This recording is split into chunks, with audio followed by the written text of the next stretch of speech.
Hey guys, let's talk about the time the first blues-like music was born. As we have seen, after the Civil War, living conditions changed for former slaves, as they started to work as sharecroppers in smaller, isolated farms. In the South, social conditions repressed group music making and encouraged in the increase in solo musicians. Some of them started playing the acoustic guitar, at first imitating the contemporary popular music, such as Anglo-Scottish ballads, country reels, and other European country folklore with conventional harmonic progressions. These songsters were performing for blacks and whites alike. At that time, both races employed material from a common stock, that is, adaptable tunes that had no racial connotation, although there were also songs associated with just one race rather than the other. Musicians of each race borrowed music ideas freely from each other. At the end of that century, the first generation of blues artists was born.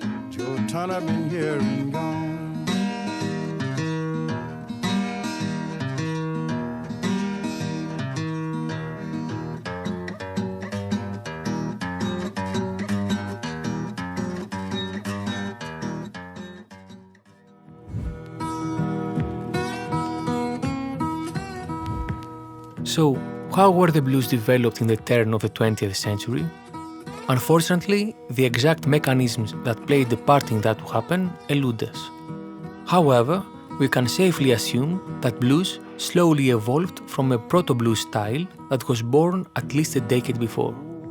Over the years, musicologists have formed some hypotheses on how this proto-blues style was developed.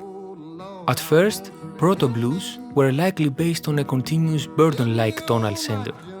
That style didn't eclipse and can be found in many songs of bluesmen such as Charlie Patton, Robert Wilkins, Barbecue Bob, Lead Belly, John Lee Hooker, etc. This development should be expected, since it seems natural for them to sing the modal hollers and rock songs over a drone. By the end of the century, some musicians might have detected or imagined a chord progression in these melodies and deviated these tunes from the drone sound. But it could also be the other way around. Maybe some younger African American songsters began to introduce the blues tonality of field hollers, work songs, spirituals, and other former slave folklore into the popular guitar-accompanied music of their time. Or maybe both mutations were happening at the same time.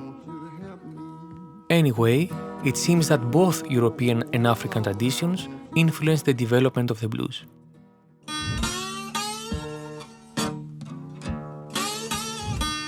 Let's see some European influences first. Instruments. Bluesmen used mainly the acoustic guitar to accompany themselves, a European instrument introduced in its modern form in the 1850s. Banjo, fiddle, and later piano were also used. Modified harmonic sequences. Even if the chords in blues do not necessarily have a functional role, as in European tradition, blacks use the familiar to them 1, 4, and 5 chords. Strophic form.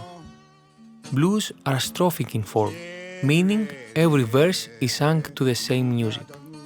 Early examples of blues had the one line 4 times repeated form, or one line 3 times repeated, and one final single line form. Rhyme. Rhyme was introduced to America through European music and poems. Now, let's see some African characteristics in the blues. Call and response. The call and response characteristic of African American music passed on to the blues, but in this case, the chorus was replaced by the guitar for the response part. Scales. The pentatonic bass of the blues is probably derived from a tribal or Negritic tradition that survived and evolved through the hollers and work songs during slavery.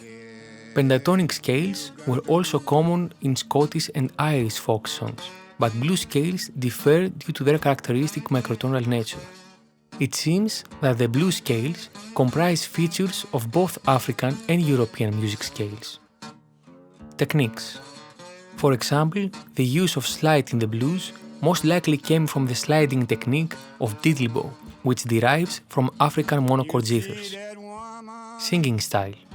The tradition of melisma Wavy intonation and declamatory voice production in the blues is associated with the Sahel region of Africa, a region long beset with a dominant Muslim influence. This tradition also survived and evolved through the hollers and work songs, and later passed on to the blues. Of course, this music style didn't just emerge simultaneously all over the South. Most likely, this music, that later would be called Delta Blues, began to be played locally before it became popular and spread out. As ethnomusicologist Gerhard Kubik put it, sometimes a minority culture makes a breakthrough and then becomes the majority culture.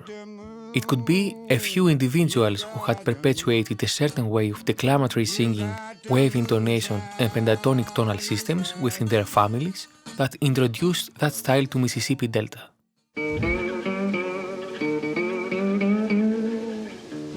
At first, down-home blues singers were farmers or laborers who drifted from plantation to plantation, entertaining at Saturday parties, juke joints, picnics, or any other family gatherings. However, the American bluesman often was an outcast from the black community, and although whites paid him to entertain them, they looked down upon him. As for why the blues were invented, well, in my opinion, they were invented by necessity. Into the blues, the folk Negro has poured all his frustration, his hunger for a better life, all his irony, all his bitterness about human relations.